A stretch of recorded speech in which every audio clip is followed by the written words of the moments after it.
Hey, good evening, everybody, and happy Sunday night to everyone out there in Unlock the Middle Land. My name is Dean Packard, principal at Charlton Middle School. Alongside of me, I got a co-host of friends here tonight. But most importantly, and more importantly, I should say, because of the direction of the program, I just want to recognize my co-producer, Principal Chris Starcheski from Dudley Middle School in Dudley, Massachusetts. Tonight, we're going to dig into a roundtable discussion about what great principals or educational leaders really do in their jobs. This excites me because this is what we're all about as educational leaders, and I'm super stoked to really get into this and see what it's going to be all about. Chris, kick it over to you, man. How are you tonight? Yeah, man, Dean, AJ, Josh, Joe, and Dr. Cook, I am fired up to be here. It's been a little while since we've been on the air, and I got to tell you, man, it's been a long couple of weeks for a variety of reasons, but we are back. I am so looking forward to seeing you all and chatting with you about great leadership and just getting down to business. How's your weekend, Dean? Everything's been great. Listen, we all know AJ, we know Joe, we know Josh. We got a special guest tonight coming from New Jersey, from Lakeside Middle School, Dr. Cook. The floor is yours for a moment. Give us a quick overview of who you are, where you're from, and what you do. I know a lot of people do follow you. Well, good evening, everybody. Thank you so much for having me on the show. It's awesome to connect with you. Looking forward to tonight. My name is Spike Cook. I'm a middle school principal in Southern New Jersey, Lakeside Middle School. I've been there for about 5 years. Prior to that, I was principal at elementary school, R.M. Bacon Elementary, both in Millville. And prior to that, I've had some experience at the college level. I've been in middle school, though, most of my life where I taught, and I also was a vice principal, guidance counselor, kind of done it all, and just continuing to go back to the middle. I'm loving the fact that I can be a guest on somebody's show. We used to host the Principal PLN podcast with Jessica Johnson and Teresa Stagger for a number of years. We've just kind of since just gotten so busy. So it's really great to be on the other side where I don't have to prep anything. But just like you guys, a lot of times we didn't either. We were just like, come on and just let's just talk and let's be real. So that's what I'm hoping to get out of this tonight and just, of course, learn from everybody. So thanks for having me on.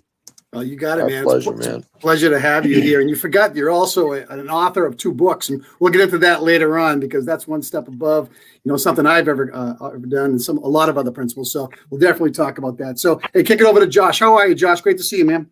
Greetings from Saxe, Texas, everybody. All good. Thank you. Let's go to Southern Florida. Joe. Doing good, fellas. Doing good. Great to see you guys. Let's have a good one tonight. And on the other side of the state of New Jersey, AJ, my man. How are you, brother? What's going on, everybody? It's good seeing you guys. I like how you take the north and the middle. We need a central Jersey and a southern Jersey jump in here, too. I didn't say what exit, man. So I know that. I've driven through Jersey so many times. It's good stuff. Let's get down to some brass tacks here, and let's start talking about educational leadership and what we're all about. So, again, tonight's topic, what great principals or educational leaders really do. In our buildings, we are everything to everyone. There's no ending to what the term principal means. And for all you people out there who are aspiring to become principals, this is going to be a great conversation to really kind of wrap your head around. And we start thinking about things that these great leaders do that are a little bit different. So again, let's just kick it over. Chris, I'm going to kick it to you first. And we're just going to quickly talk about, effective principals. What do? They cultivate and they create school climates. They facilitate collaboration. They're involved with strategic management of buildings. These things are all vitally important for the success of any building. So let's start off there with you, Chris, and let's take the first question and kind of look at what do you do in your building that you help to drive that instruction? Because instruction is the number one key thing that successful schools have. What does that look like from your lens? Yeah, thanks, Dean. I appreciate it. And I hope I can contribute to the conversation in a positive way. I think in setting the table for this, I think one of the most important things that we can do for, supporting instruction in the building is trusting the educators to do the job that they have chosen as their career. When we sit down and we really look at effective schools and successful schools, we have educators who believe in their ability, but also have a support under them as a foundation to move them forward. And I think one of the things as principal is to remove barriers to really good instruction, not necessarily focus on assessment scores, but effective practices for students to be engaged in their learning to move forward. We could talk about different elements of this for hours, but in terms of an educational leader, I think it's really important for me to have a really good, strong belief system, but an honest communication system with my teachers about the expectations, about the steps that they take to effectively address the needs of the kids, and how to effectively and efficiently assess where they're at. Then you throw in some underlying supports there of how do we intervene when kids haven't yet learned, and have that honest conversation about instructional practice. Was it the instruction that prevented the kiddo from achieving that certain benchmark, or was it some other factor? And then we figure out where to go from there. Overall, I mean, massive topic. But Huge. Again, we've got a limited time here tonight. So some basic foundational elements of what I think, the effective educational leader needs to bring. Dr. Cook, down to you. Well, I mean, we've gone through a pandemic, right? And I think a lot of times what we were doing, especially through this, is like we're just looking at it through the lens of traditional instruction. And I think it's a mistake, like when we went through just going through training and things like this year, and I'm sure it was annoying to some of my colleagues or whatever, but I was always asking the question, like, okay, are we talking about now, or like in a pandemic? Or are we talking about like when this is over magically or whatever, So, and sometimes I would say, people would say, well, good instruction is good instruction. I don't know if I really believe that. I think pandemic instruction, especially the resources and the things like that we did or didn't do for a lot of teachers, weighs heavily on me, So to getting back to what you just said, though, as far as like allowing people to have the trust to take risks and to support them along is huge. I've had numerous instances where, just a little bit of support, especially with technology during this time. You can have like a 20-year, 25-year veteran teacher who really didn't want to do much with technology start to integrate that into her lessons and things like that, because she saw the relevance. She connected with the kids in a different way because she had to, before it wasn't necessarily mandatory. I think as a principal, and we certainly wear so many different hats, I think one of the most important things is feedback. What type of feedback are we giving? Because we want good feedback as well.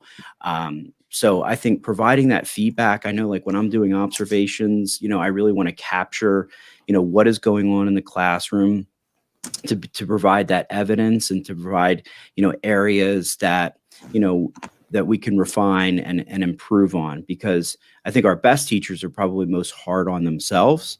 And so when you see, good instruction, you want to really like shout to the hilltops with it. And then here they're saying, well, what can I do to improve?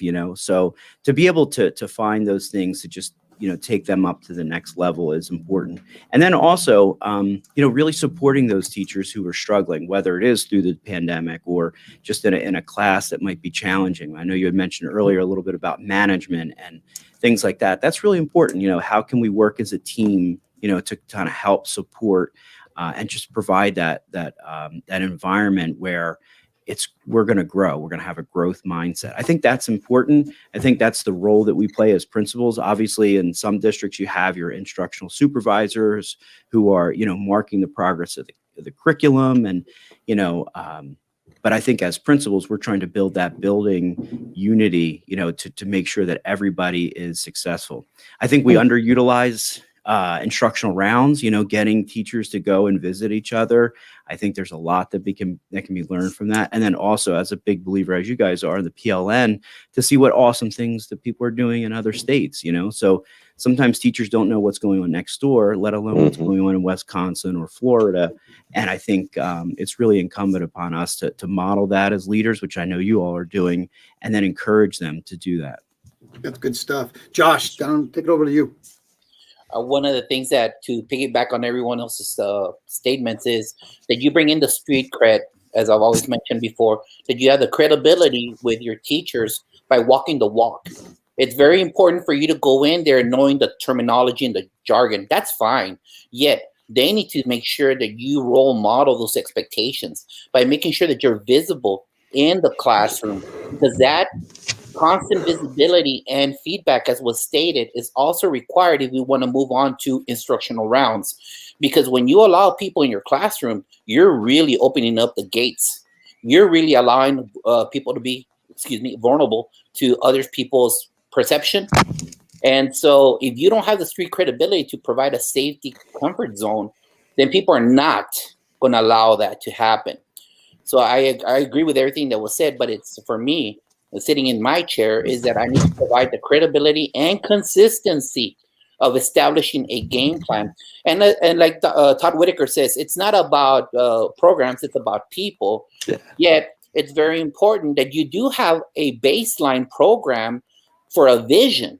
And as I stated before, I highly believe in Sean Kane's Fundamental 5, because it's establishing principles for student engagement. We could use Avid to that. We could use thinking maps to that, whatever it might be. Yet, as long as you as a campus principal, the instructional leader, provide a blueprint, then we all have certain base points to reach. And those are mine in regards to credibility and having a game plan for success. And ours has been so far at the campuses I've been, the Fundamental 5. Joe? I think one of the things that just when we talk about driving the instruction in your building is really the teachers understanding the path that they're getting ready to lead their students through, and understanding that along the way, each and every one of their students are going to take an individual path along that way. They might use a lot of the same strategies to get through it, but there are going to be times when they're not able to apply strategies that they've heard.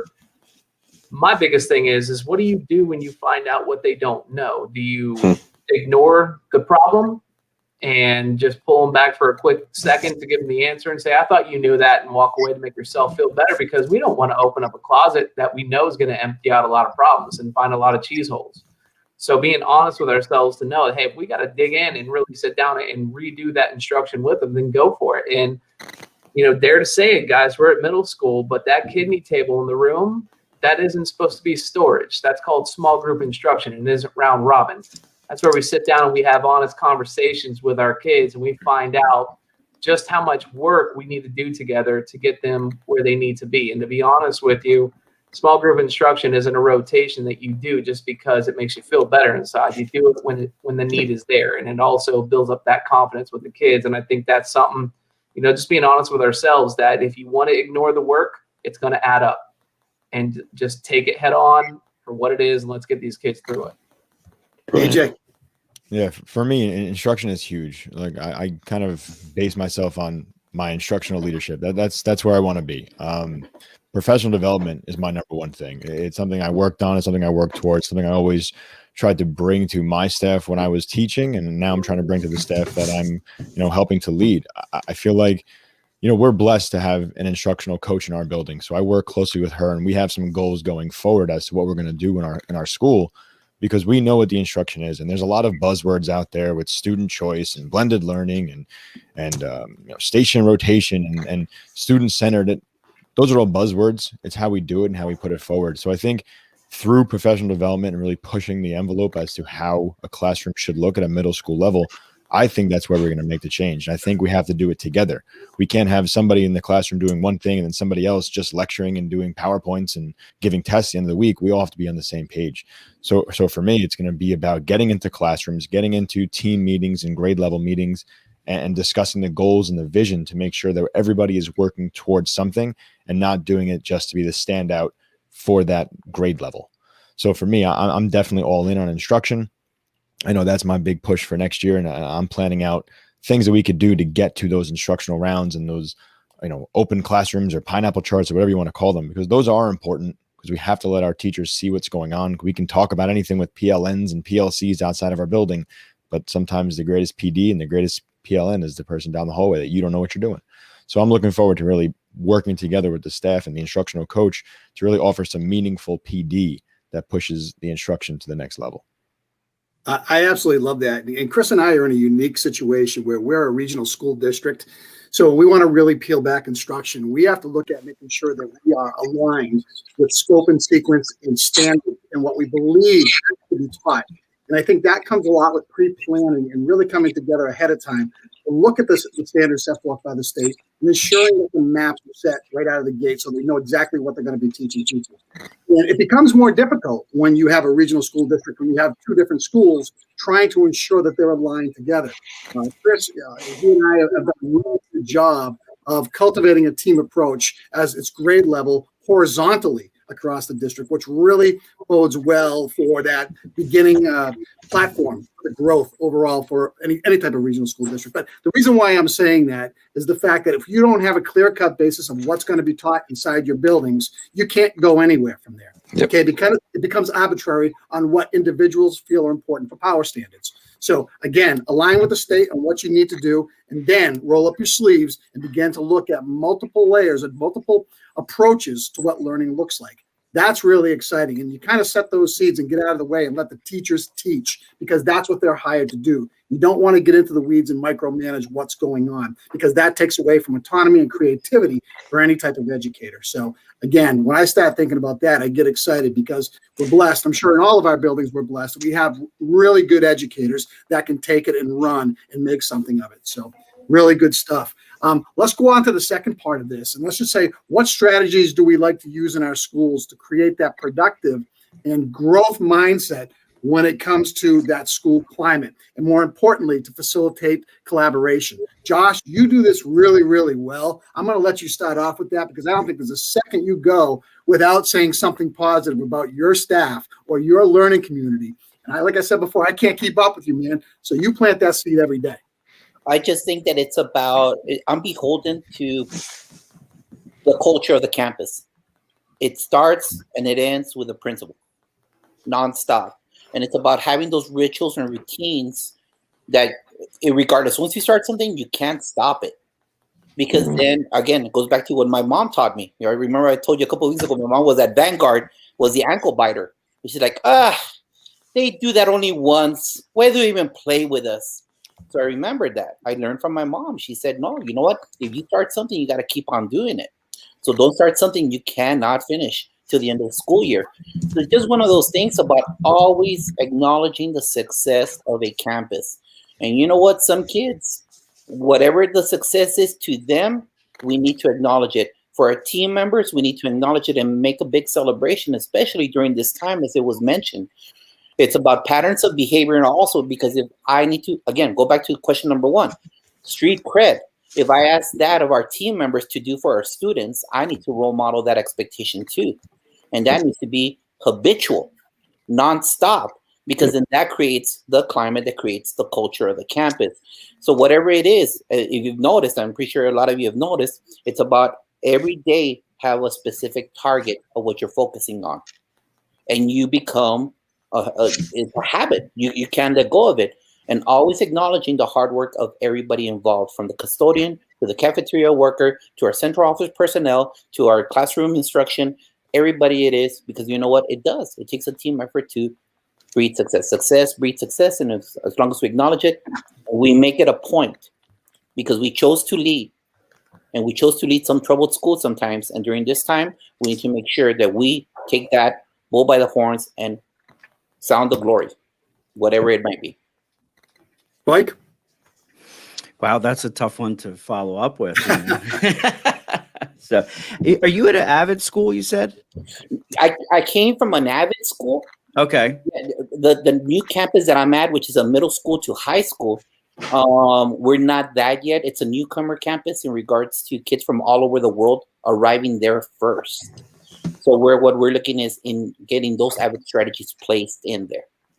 Okay, yeah. So we're very fortunate to be an Avid national demonstration school, and I would say that I learned way more about instructional strategies that worked from working with the site team in Avid and going through the training in the Summer Institute than I had in any of the pedagogy classes that I had. I think that, and I always say, like, the Avid site team in our school is like the heartbeat of the school. So you talk about climate and culture, you know, they are the first ones signing up for, climate and culture, workshops and providing PD to others, instructional strategies. And also just like trying to get involved in the whole school improvement, process where we look at, implementing our SEL or, whatever it is that we're using, for a particular year, like, reducing student removals or, anything like that. Like they're the first ones there. And it's really refreshing. I think, but getting back to like how we do that as the school leader, really makes me think of it's called like building on your strengths. Cause like I was saying before, sometimes it's really tough to, provide that feedback, especially for those who are going above and beyond. So, I guess like a story would be like, you have a rock star teacher who's doing really well that like you were talking about earlier, once you develop that, that trust, you want others to see, but they're looking for the feedback as well. So if they're circulating throughout the room, something like that, something as simple as that. And then you have others that struggle with circulating around the room.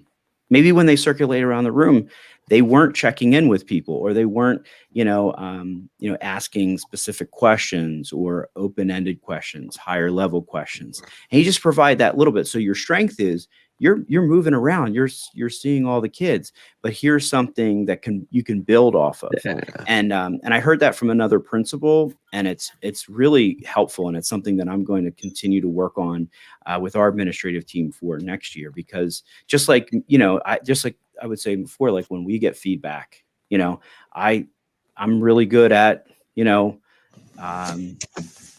telling the school story, because I think it's extremely important. So that's a strength. But how can I build on that? Well, I don't know, unless if someone could give me feedback. So I think feedback is super, super important. And I think it's been said a bunch of times, and I totally agree. It's like you have to walk the walk, and you have to exude that positivity. And sometimes there's tough times, like when you talk about the climate culture, like my weekly email this week, it was like, I know we've had a rough couple of weeks. Well, I mean, we literally had a rough couple of, like a year, but like, it's been rough to acknowledge that, but then to also talk about, the different things that are going on with the staff, maybe things that they don't want to share out, but you can talk about in general, to them and say, be kind. There's people in the hospital, there's people's parents are in the hospital, people are having, personal issues. There's a lot going on, and they're coming in, and teaching kids. So, and that's hard enough as well. Middle school kids, triple hard. So how about you be nice to each other, make sure that we're working together as a team. So, being that voice as the principal, you have to understand that climate culture. And I think Todd Whitaker says it too, when the principal sneezes, the whole, school gets a cold. Well, the reverse is true. Like if you're seeing different things going on, you have to acknowledge it. You have to accentuate the positive, hold people accountable, but then also, continue to bring it back to that team mindset. Mm-hmm. Joe. It's tough to follow Josh. I don't know why you guys let Josh go first. He should always go last. We're going to let you start on question 3. And he blows that out of the water. You guys know that. And to be honest with you, I can only aspire to be able to do those things. And to be honest with you, there's really no excuse. And I'm not going to sit here and talk about how large the school is or anything like that. It's becoming systematic to be able to know that there are 5 things that you have got to stick to each and every day as that consistency. And if you can do that and stay strong with that, your staff will live that same piece with you. So I agree that when Josh stays consistent like that, just like he does every day, it's systematic. It's coming. On Friday after the day is over, we're going to get the Superman or Spider-Man or the Gladiator, text message, which I read the entire thing and I get up thinking I can go walk around the block and, take care of things. And it's like, even he does that for me, and I pick that up from him as well. So to be honest with you,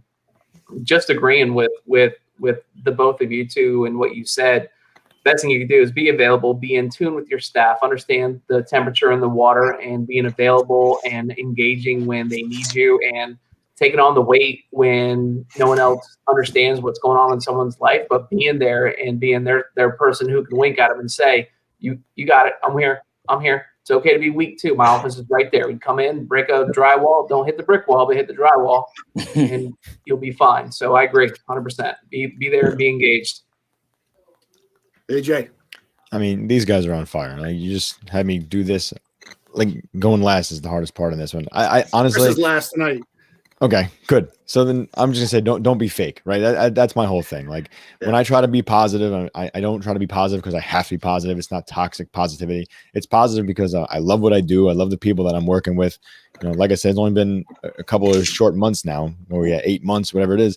But I really love these people, and I'm all in with them. And I hope they understand that I'm trying to be positive to make that contagious because I love what they're doing on a daily basis in the school, especially during this climate. So whatever everybody else just said, I'm going to agree with that. Plus, don't be fake.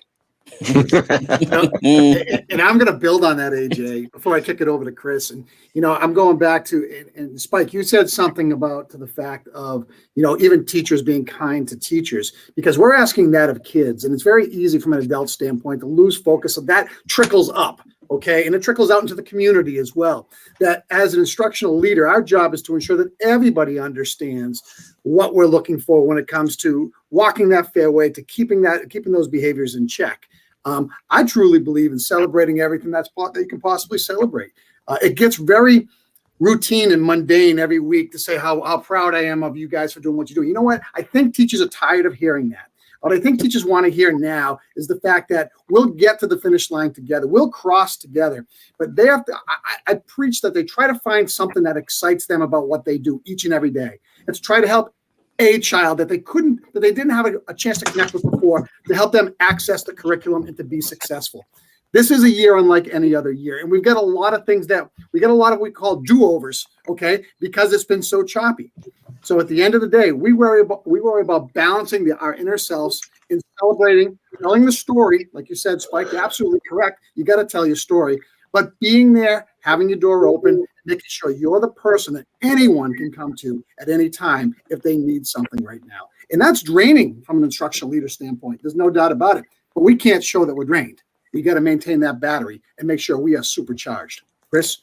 Hey, you know what? There's so much to our work as instructional and educational leaders that folks don't understand. And our job is to make sure that they don't need to experience what they don't understand.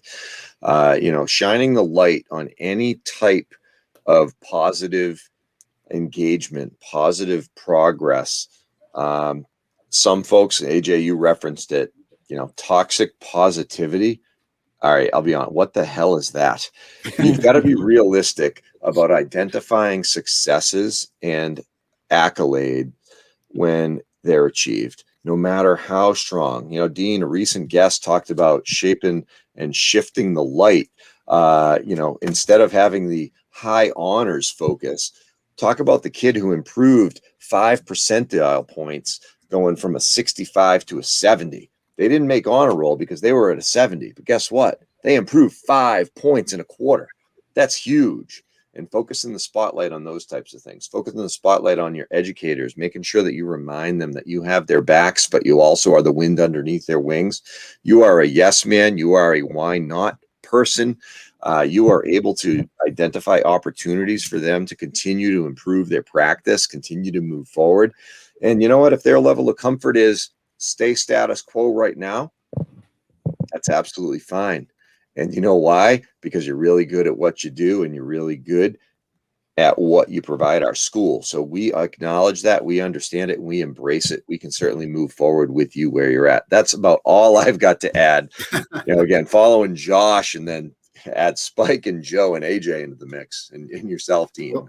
There's very little left to go. So I love it. So when we start thinking about great leaders and how they control the flow of their school, and we start thinking about student achievement, we start thinking about absenteeism, teacher turnover, and school climate. Those are all things that we need to control as educational leaders. And the better we are at our job, the less we see of having to worry about those 4 categories. Now, when you think about managing from an infrastructural standpoint, and when you think about managing people and resources in your building creatively to ensure you can meet for student outcomes and building growth, what will that look like in your eyes in your building? I want to start with Joe this time. I think when we're getting into the master board, I think all you guys are probably either knee deep or waist deep in your master board for the next school year now, trying to get that set up and get all your schedules going and stuff like that. It's really starting from the student experience and thinking about what their experience is going to be next year from an instructional standpoint. We have had a lot of conversation about school's never going to be the same. Yeah, there's going to be some things that change, but I can promise you right now, we'll find our way back, and those good practices are going to always come back. But one of the things that I think that really needs to come to fruition is when something doesn't make sense, why are you still doing it? Why are you letting systematic things continue to allow you to move in that same direction? And you just scratch your head and go, well, that's just, this is what they do. That's your fault. You're the principal. Change it. If you got kids that have an IEP, an individual education plan, it's got reading strategies, why the hell are you asking the language arts teacher to provide that when you got reading teachers in the building? Think about things, make common sense, put the right people in the leverage positions, make sure that the cleanup hitter is batting fourth, and I guarantee you'll start getting a lot more bang for your buck on a return on investment. But when you are doing the same thing over and over and you want to understand why you're not getting a different result, you are asking for everything to just continue to stay in that monotonous level. Think different, think outside the box. That doesn't mean do things crazy. That means doing things with common sense. That might be a whole different thought process in education. Maybe that's what we do different now.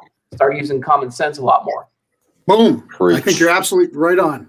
Right on. When you redefine what we're doing as a result of COVID, now all of a sudden you're going to see things start to really spin and spiral in a way that's going to be absolutely amazing when we open up our doors next year. Chris? Yeah, I think the acknowledgement that the human capital is the most important element to our organization is key. Identifying opportunities for doing what makes most sense for the kids is absolutely essential. When we sit down and look at, at the middle school, we've got teams, right? And we sit down and we say, all right, this team is an effective team. This team is ineffective, but this team might be ineffective because of a personality conflict.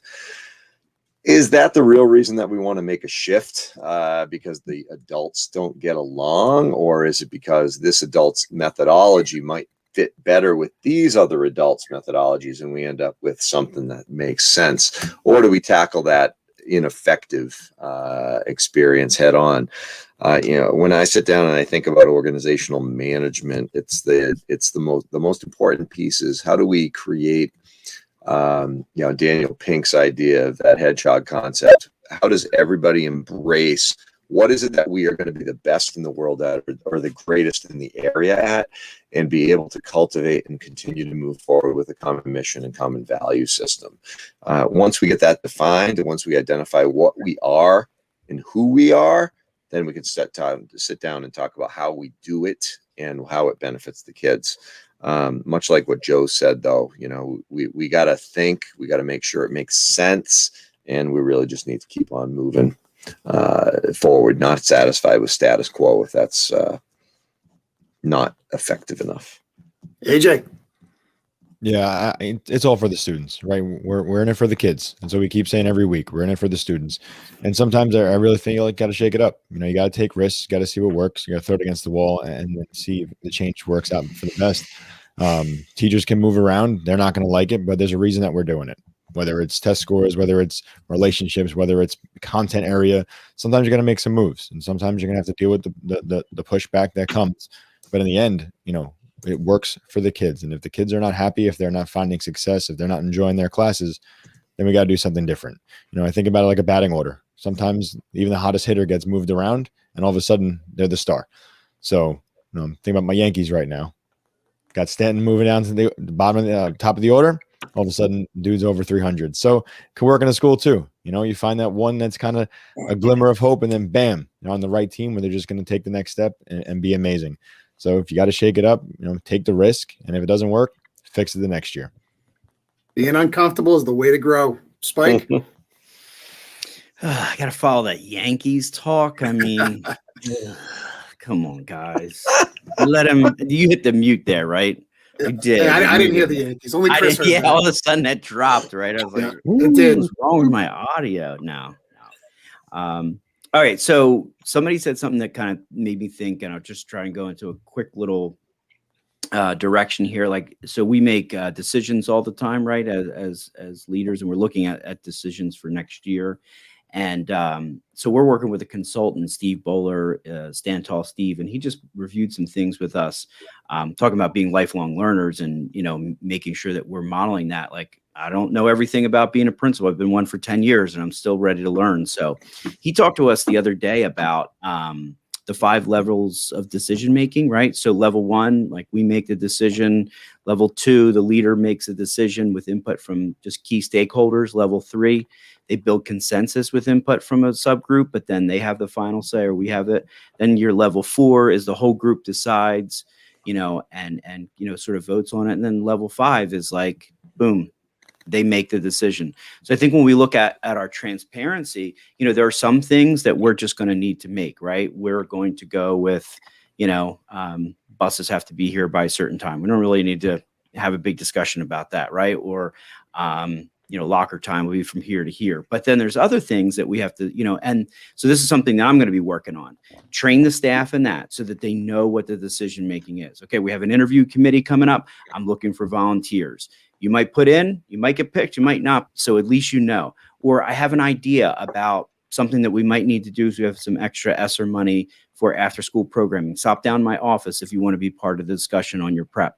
And he's telling us this stuff. And I'm like, that's great, because a lot of times people think like, what are they doing? Like you make decisions. Sometimes we're in it, sometimes we're not, because we're trying, you know, you can't do everything at the same time.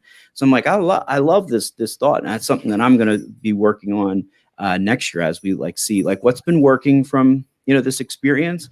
What do we want to keep, tweak, delete, you know, and then, you know, how do we make our schools better moving on? And I'm just trying to set it up for my man who's coming next, because I could see him over there. He's ready to go. Who's that, Josh? Go, baby. Yeah, look at Come him. on, He's brother. Come on, man.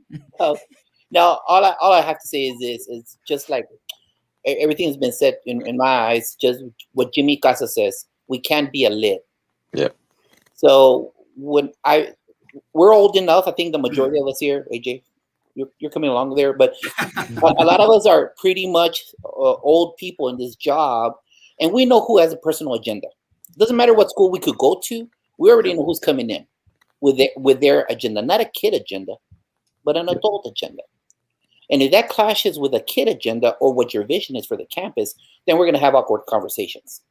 But if you're coming up with an idea, and it's what Spike said, hey, it has to come from the trenches. As I said before, the Socorro High School, where when the campus changed the school from a D- to a B- in 3 years, that was not my chair. That was a familia that brought it together with ideas. And I was never a lid. What do you think about this, Toar? Let's do it. Okay, it helps everybody. Let's do it. It's about, and that's where we earn the street cred. Yeah. Because then people will say, they never listen to us. Virginia, my mom, they never listen to us. It's about them. Just what they don't know what's happening in the classroom. They're never in the classroom. No, it's all about making sure that you get the street cred by listening to the stakeholders, because they're the ones grading the papers every day. They're the ones giving those benchmarks. They're the ones seeing the eyes in the classroom, whether or not they get the pop from the lesson. So it's very important, from everything that's been said, is that we get the street cred by never being lids to their ideas, unless it's for their personal agenda. If it's personal agenda, I'm not playing with you. I'm not going to listen to you, because you're not about kids. You're about you. But other than that, we have to get it from all the stakeholders. You know, one of the things I quickly think about is we're all probably working on shoestring budgets each year, limited amount of funding to go forward. But there's 2 things that came to my mind after listening to all you guys that are free, and that's creativity and innovation. And if you can wrap your head around what that looks like when you start looking at a future-ready plan, guess what? The sky is the limit. You know, in our business, it's very easy to get stuck in the road that you're most comfortable with. But the greatest people that I can see as educators or leaders are the ones who can step outside that path and find a new way to get to an end goal and to create outcomes that are positive for kids, for teachers, for communities. I mean, that is where it's all at. And I think that's what excites me most about when you're looking strategically from a district level plan about improving your overall school coming out of COVID. Yeah, we get ESSER 2 monies, ESSER 3 monies. We're going to be able to, we'll call plug some gaps, get some adjustment counselors in, create some programs for kids. That's wonderful. But my mind goes to what happens after post-COVID for the next 2 years to ensure that kids can have the exact same experiences they used to have and want to be in school and make school that place where every child clamors to be. And when you get that happening, guess what? Everything takes care of itself after that. Our greatest resources are the people in our buildings that make it happen each and every day. There is no debating that. I don't care where you work, what state, what district, or anything else. The people make it what it is. Chris? Yeah, we sit down, we think about the human element, we think about the human capacity that we have and the curiosity and the opportunity that we have at making great effective change for our kids. And really, when we sit down and, think about the real impact that we have, we're talking about climate, culture, community, ultimately future. As we sit down and we develop our students, and that human capital element is really all that we've got to hang our hats on in terms of real central purpose. And there's nothing greater. There's nothing greater. We're not turning out widgets here, folks. We are not a mechanized system. We are continually reflecting and refining our practice to turn out the best practice that we possibly can have. And that's what makes our job as leaders special. That's what really affords us the opportunity and the privilege each day to walk into work saying, yeah, you know what, last week or yesterday was really tough, but today there's a bright new opportunity. So take that as toxic positivity if you want, anybody who's out there. But I got to tell you, every day presents itself in a brand new way, a brand new opportunity, and we have the chance to shape and mold the best future possible for some of our most at-risk, written off kids that may walk through our doors in our time as educators. That's a special privilege. Great teachers, great leaders do that every single day. And that's the people that I want to surround myself with. That's the reason why we all come together here, because we want to learn from each other the tricks of the trade that make you successful, because your success depends upon and helps grow everyone around you. We call it the ripple effect. Lead by example, and guess what happens? Great things follow suit. Man, that's exciting. Spike, you have a couple books I wanted to bring out right here. I want you to take a quick shot at that. Tell us about those 2 books that you have. Yeah, so the first book that I wrote was called Connected Leadership. It's a click away, and that was through the both of them actually were through the Corwin Connected Educators series. And it's just about how you can, get connected, why you should get connected, and just some different things you could do. It's a real quick read, and very applicable to, especially people who are like hesitant on social media, to just kind of let them Not Josh. Not Josh. Blockbuster, right, Josh? Let them, read it and be able to apply, some of the principles pretty quickly. And then the second one was written with the Principal PLN co-hosts Teresa and Jess, and we just wanted to, kind of talk about like balancing, balancing our leadership, and because the flip side of all this is that you can get really into it. You can just, kind of like, be on all these different Twitter chats, and you can do all this different stuff, right? And it can get exhausting, so it was really, that one was more about like, how do you balance all this? So they're both on Amazon. If you want to donate to my kids' college funds, you can certainly do that. But no, it was something that I'd always, set out to do, and just kind of squirreled myself away for some time to get it done. And then it was really cool doing the second one because we wrote it together, and it was awesome. So we're really happy with that. And then just trying to continue to help people, because we're still having that discussion. I mean, those books were written in 14 and 15, and there's still a lot of people that are just hesitant, that really wouldn't want to. They're great principals, or great leaders, great teachers. They wouldn't even want to come on something like this because they just want, either they're not, afraid to like take the risk, or, whatever it is, or the fear of scrutiny. A lot of that happens, and there is a downside to all this. You can walk around the halls and it's like, oh, well, it's, it's great. You're on Twitter and stuff like that, and people make comments and things like that. So it's like, it's a shame because you see it all the time. There's a downside to it, but you have to like continue to, take the high road and, and just say, listen, I'm going to be, I'm going to model what I'm asking everybody to do. And that means that I'm going to be a learner, and I learn on Twitter and I learn from, my friends on Facebook and Instagram. Like I use all the different things, even LinkedIn, I learned some things on there too. So it's really important, I think, to get yourself out there to model that. But it definitely comes with a price. Your time, your sanity sometimes. But for me, it's been amazing, because I learn and I share, and I learn and I share. It's a great symbiotic relationship. How about the Principal PLN? Just talk briefly about that. You've done quite a job with that. I went on and listened to a few of them over the last week, and you've got some great content there. Yeah, I mean, we started doing just this. Like we would do like a Sunday night show, and I think we did like about 100 episodes altogether. We started to then, we were recording them video. We were, dumping them into, through the audio and doing all that. And then we just like transitioned to just doing, straight podcasting. But yeah, it was just three of us that were in different parts of the state, of the country, and just talking about different things that were going on. One was elementary, high school, middle school. Like, so we had, 3 different states, 3 different, grade levels. And it was great. We had different perspectives. So sometimes we come on and just kind of talk about things that are going on that were really pertinent, or we bring guests on. So it was a great experience. Wouldn't change it for the world, but like Teresa she wanted to go to grad school, and Jess was working on her doctorate, and it was definitely tough to balance all the time.